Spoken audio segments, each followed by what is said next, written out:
or parenting status. Down. Word that describes your age. Down. Word that, if you said a word that describes your physical ability status. So my friends in the disability community call people who don't have disabilities TAB, which stands for temporarily able-bodied.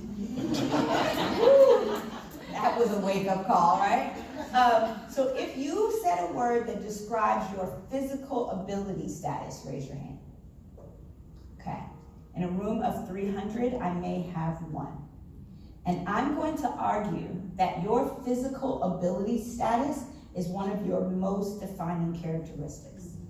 If you come to an event, you have to determine whether there are going to be services for you if you're blind, or if you're deaf, or if you're in a wheelchair. You are thinking about that all the time.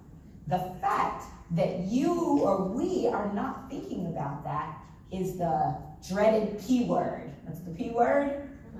Privilege, right? We hear this term all the time, and we think of it in very limited ways. We think of white privilege, or male privilege, or wealth privilege. But there are all kinds of combinations of privilege and marginalization that we all carry.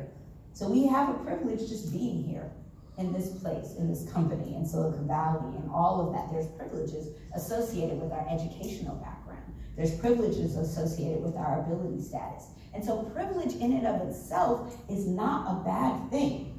It's just a reality.